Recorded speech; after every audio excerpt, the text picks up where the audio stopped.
This season, Instacart has your back to school. As in, they've got your back to school lunch favorites like snack packs and fresh fruit. And they've got your back to school supplies like backpacks, binders, and pencils. And they've got your back when your kid casually tells you they have a huge school project due tomorrow. Let's face it, we were all that kid. So first, call your parents to say I'm sorry, and then download the Instacart app to get delivery in as fast as 30 minutes all school year long. Get a $0 delivery fee with your first 3 orders while supplies last. Minimum $10 an order. Additional terms apply. We acknowledge the traditional owners of country throughout Australia and recognise their continuing connection to land, waters and culture. We pay our respects to their elders past, present and emerging. Hello there and welcome back to another episode of This Song Is Yours. I'm Simon Fink, your sonic storyteller, and today we've got a special treat for you. It's the one and only Brian Sella, frontman extraordinaire of the New Jersey folk punk band, The Front Bottoms. Now get ready because the Front Bottoms are gearing up for their triumphant return to Australia this April, armed with their latest sonic offering, You Are Who You Hang Out With. It is their 8th studio record, and let me tell you, it's nothing short of a musical masterpiece. Now, in today's episode, we're catching up with Brian to chat about the band's highly anticipated comeback down under, and of course, the age-old tradition of the shoey. We'll also be diving deep into the creative process behind their latest record, exploring how they pushed the boundaries and experimented with their sound this time around. We'll also be pulling back the curtain on Brian's songwriting techniques, uncovering the stories behind these new songs, and getting an insider's look at the magic that fuels the Front Bottoms' signature sound. Now we want to give a massive shout out to Thomas for helping orchestrate today's interview. So whether you're a diehard Front Bottoms fan or just discovering their music for the first time, we're going to dive deep into the world of the band today. Before we do, however, please make sure you subscribe to This Song Is Yours on your favourite podcast platform. Keep up with us on social media and see what guests we have coming up. All the details are waiting for you in today's show notes. So thank you for joining us once again, and let's get into our conversation with Brian Sella from The Front Bottoms. You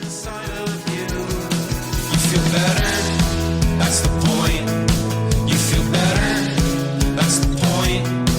You feel better, that's the point. You feel better, that's the point. Please welcome to This Song Is Yours from The Front Bottoms, Brian Sella. Brian, hello. How you going? Hey, how's it going? Yeah, very good. Very good. Where are we chatting to today? Whereabouts are we finding you in the world? We are in New Jersey at my house. Beautiful. How is it in New Jersey at this time of year, actually?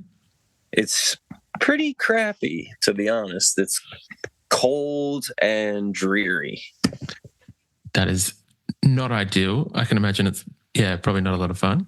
No, it's not a lot of fun, but I've been in a hot tub. I got a hot tub, so I've been chilling in a hot tub. So that's okay. Look, I feel like that makes most situations better. I feel like most things are improved by a hot tub being present. Brian, thank you very much for joining us from New Jersey. It's an incredibly kind of exciting time because you are going to be trading in some of that weather for some hotter Australian weather come April and coming back to join us here in Australia. I cannot wait, man. I'm so excited. I know that we're looking forward to having you back. I think it has been a few years since we've seen you, and I know that this is a huge run of shows. I think some of these venues are much bigger upgrades than the last tour. I guess, firstly, do you have any kind of core memories of those previous Australian tours? Absolutely. I mean, definitely a lot of really, really fantastic memories. I'm trying to think. I think it was like 2017 or 2018 the last time we were there. Mm-hmm. I remember doing some shoeys on stage. I just remember the shows being like a lot of really good energy and just having a lot of fun. We weirdly do have an obsession with the shoey, so I apologize for that. But also, if you do enjoy it, then I'm glad that we can help facilitate that. It does seem like an odd tradition that our country has. I didn't know if like people were just messing around with me and like, because I was doing them on stage like every night, and like everybody's cheering me on and stuff. And then I, like, in my head, I was like, oh man, like, I hope I don't look like an idiot on stage. Like, I know I look like an idiot anyway, but I was just like, I hope this isn't like just something they tell, like, you know, people that come over here. They're like, yeah, drink a beer out of your shoe. But it is a real thing. You're telling me you guys do it over there regularly. It is for whatever reason, it is a real thing. People All right, celebrating cool. any kind of occasion. It's I'm liquid into the it. shoe. Well, we look forward to choosing a shoe with you when you come down and join us. I'm very excited. I know a lot of people are for this tour. It is in support of last year's brilliant You Are Who You Hang Out With. It is, firstly, congratulations on this record. It's a brilliant record. Thank you very much. I really appreciate that. I feel like, you know, we worked really hard on it, and I am very proud of it. Of course, and as you should be. I know this is, I think it was the 8th studio record for yourself and the band. I wonder, do nerves still come into play at all for you guys these days when you're releasing new music, or is it kind of you're used to it now? It's kind of like old hat. Yeah, I think we're used to it at this point, definitely, especially for, you know, releasing new music. Maybe like playing live, you still get a little bit nervous before the show, but when it comes to releasing music, it's like, you know, a lot of people miss the point, you know, and they'll hear new music and they'll be like, this sucks, you know, or this, I don't like this, but you know, that's just not the point. And, you know, so it's just all a good vibe and stuff. So whenever, like, I feel we release, you know, something creative into the world, it's a positive thing. 100%. So that kind of like, sorry, go ahead. The nerves, you know. No, that kind of, it's like a righteous cause, you know, so it kind of like, it's like nothing to be nervous about. 100%. I can very much appreciate that. I feel that obviously 8 albums into a career, you're always going to have people who have their own thoughts or opinions on the record. I know that for yourselves, kind of evolving the band's sound or trying new things has kind of always been on the card, which I think is a very admirable thing to do as a band. And I know for this record, it did kind of change the sound a little bit, or you guys kind of mix things up a bit. When you're trying new things in the studio, what's the kind of catalyst to head in the direction that you're going to take? What makes you decide, yeah, you know what, this is what we're going to try for this record? Well, you know, if you're lucky, there's always a moment that everybody kind of looks at each other and sort of like nods. And that's like a special moment. And, you know, usually that'll happen in the studio. Like I said, if you're lucky, and you just kind of chase that feeling. It's really all about just chasing like a good feeling. And if something sounds good, if something sounds like unique, you know, you don't really need to explain why. You just got to kind of like chase after it. 100%. Has there been times within the studio, I think that I know this one kind of pushes that sound a little bit, and I know that previous records, I think Going Grey was more like a synth-based record for yourselves. We've spoken to artists about this before on this podcast, and it's with obviously no disrespect to any fans, but when it comes to the creation process, the conversation that we've had is that it obviously has to be good for the fans, but it also has to keep yourself and your bandmates engaged, and it has to keep it interesting for you guys, or else you're kind of just almost doing the photocopy version of the same thing time and time again. Absolutely. And I think, you know, the true fans really do appreciate that, and really do appreciate when, you know, there's some experimentation, or, you know, because there's always the old stuff to listen to and the new stuff to listen to. So I think that, yeah, like the people that get it can really enjoy it, for sure. 100%. Has there ever been a moment where you've experimented too far, where you've gone too far with the sound that you're like, oh, maybe that's not us? Oh, absolutely. But, you know, that's part of the process as well. And that's usually like very early on in the process. If you'd indulge me in such, Brian, I'd love to know kind of like what the process is for yourself. Like when you're inspired and when you kind of get an idea for a song, how does that process usually play out? Like, are you someone who will hear a melody line first, or do you have like a notes app full of kind of different lines of songs or lyrics? Yeah, exactly. I have a big notes app. I think that's kind of the way to do it. And I just kind of jot down, all day long or whenever I get inspired, like phrases or things that sound unique, like physically to say. And then I just have like all those notes down. And usually I'll let the words like make the melody. And then it's just kind of about trying to find like some clunky guitar part to put behind it, like for me. And then I try to figure out like another part. And usually I'll write the song in parts. So I'll write like one part and then I'll have, a bunch of parts. And then eventually one part will just lyrically make sense with another part.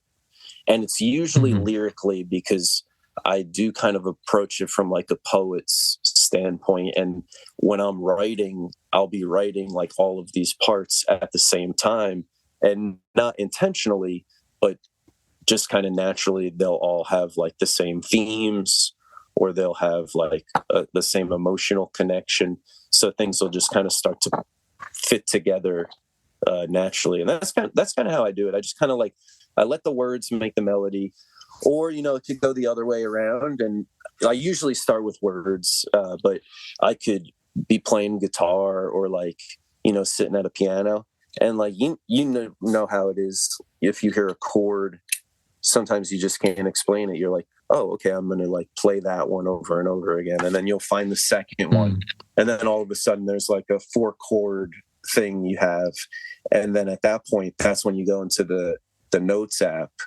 And, I feel fortunate. I've been like kind of really relying on my feelings and my emotions. So a lot of times it just makes sense, like a lyric will make sense with 4 chords just because of the feeling of it. And, just kind of nurturing that and like staying creative. And that's kind of what it's always been about. And like being human, like kind of understanding that it's.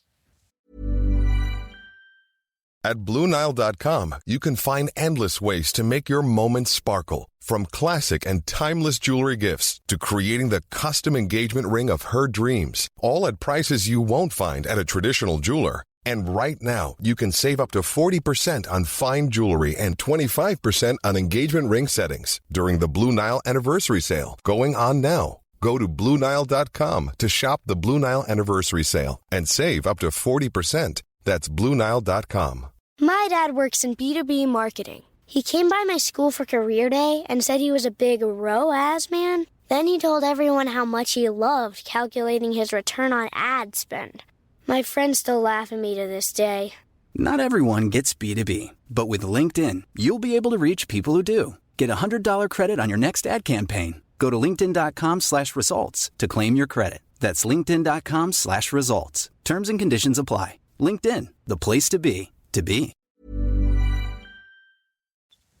It's going to be like kind of a flawed thing that you come up with, but that's like also the point.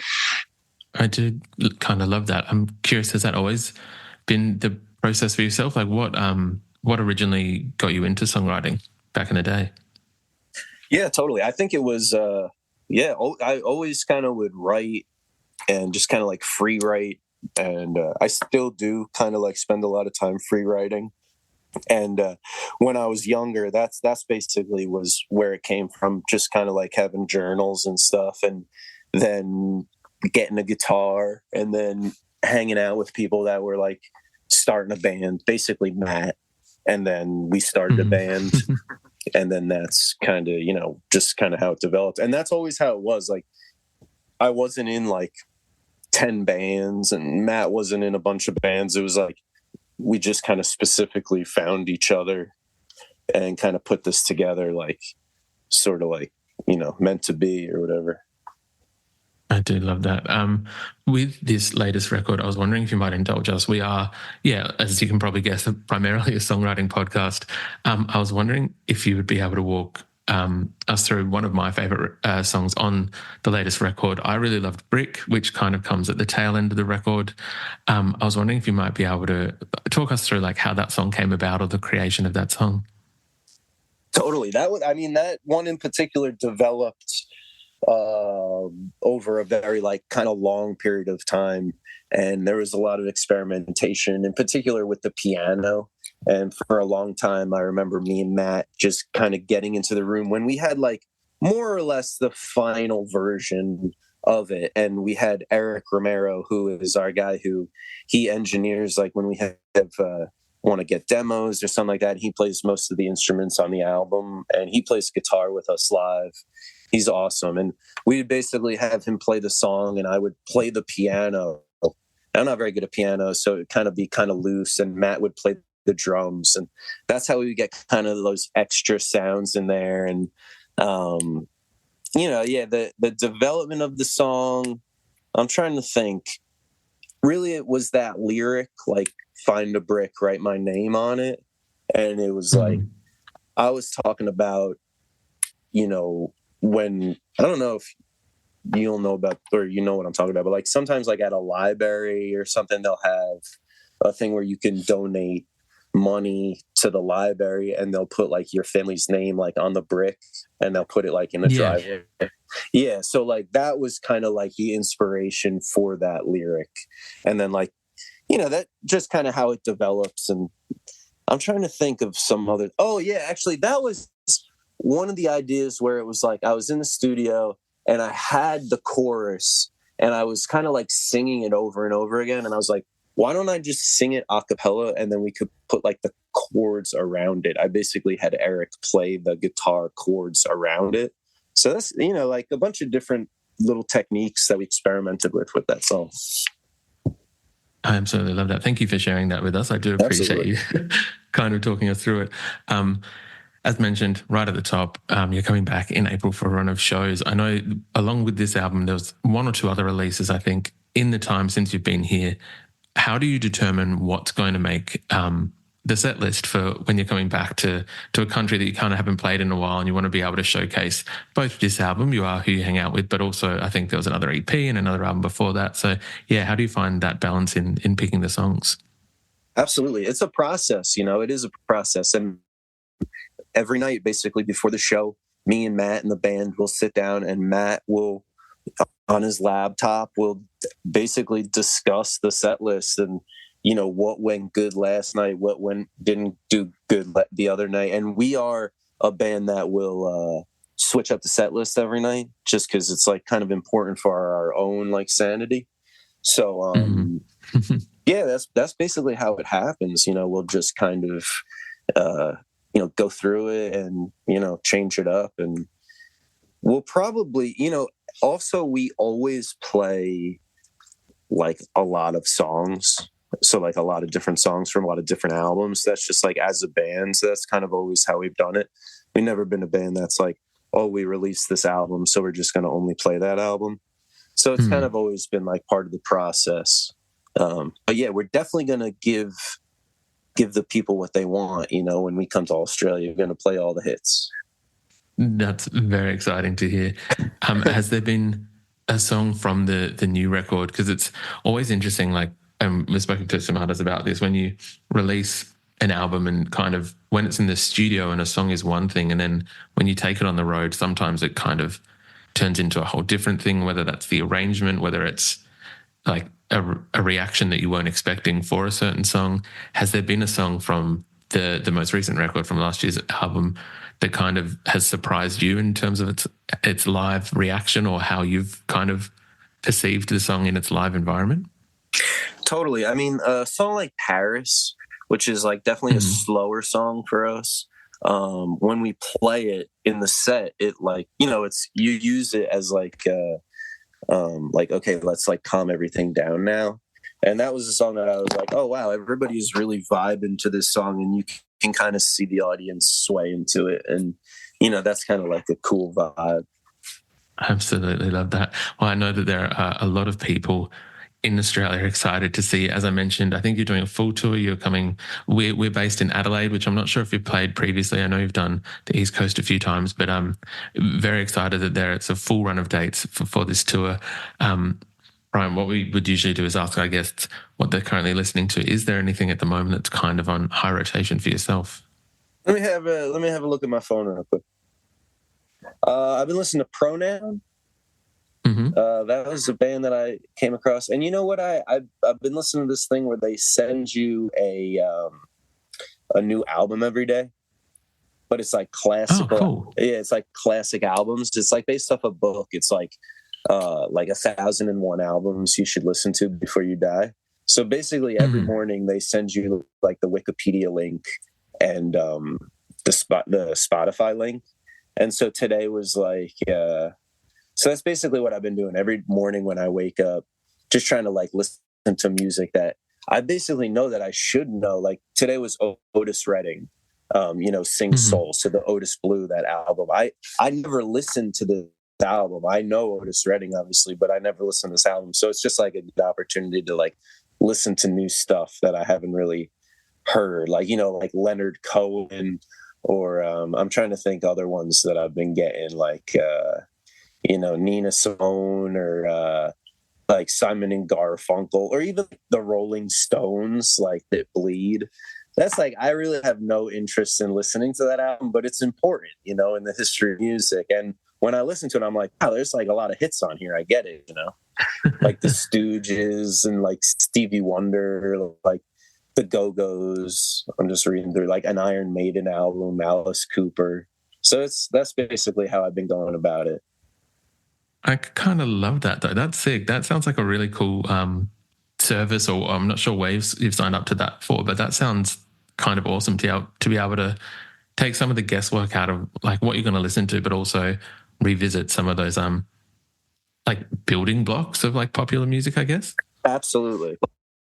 Like the fundamentals. And like, it's hard to, sometimes I'm like, I wish somebody would just tell me about an album that like I'm going to hate, like call me and be like, here's an album and you're going to hate it, but it's going to be important for you to listen to it because it's like, it's an important piece of art, and so that's the kind of the mindset that I go into it with. Not that I'm going to hate it, but just that it's important to listen to something that, I never listened to before.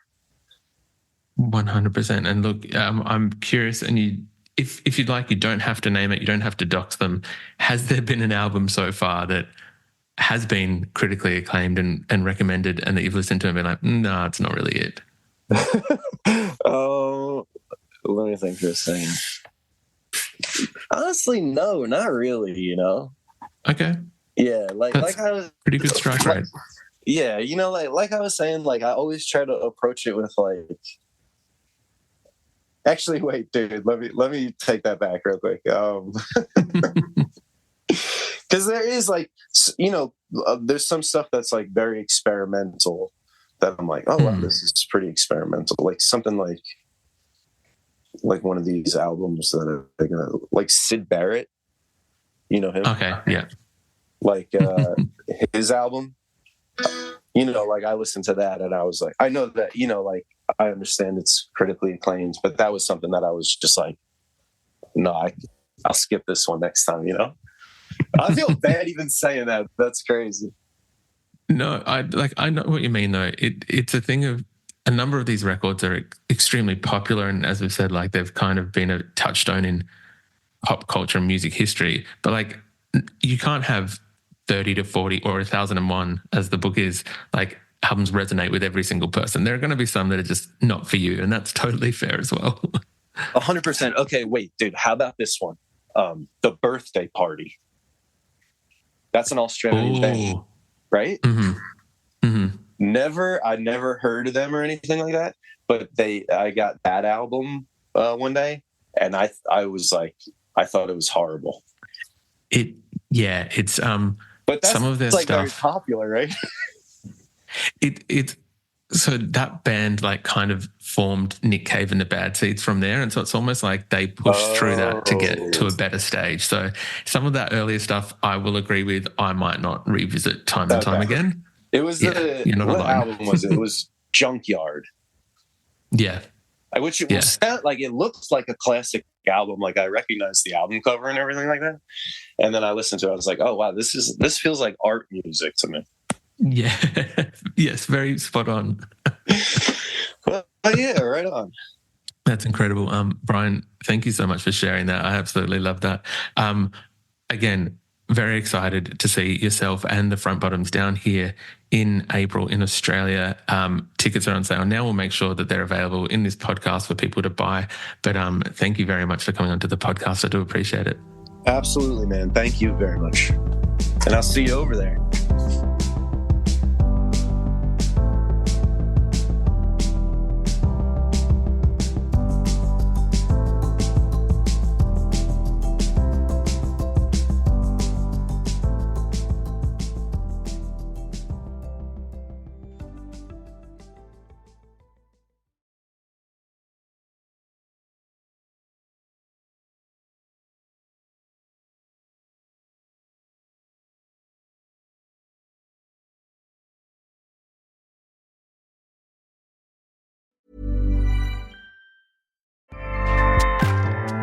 Acast powers the world's best podcasts. Here's a show that we recommend.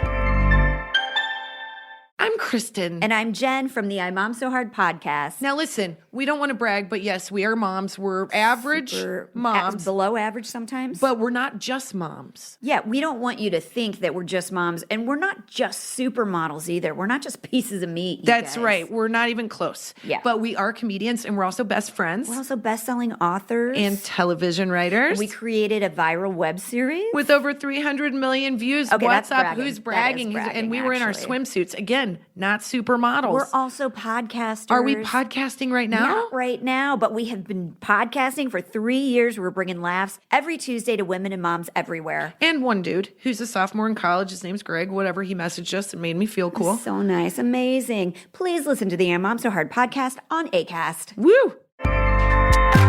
Acast helps creators launch, grow, and monetize their podcasts everywhere. Acast.com.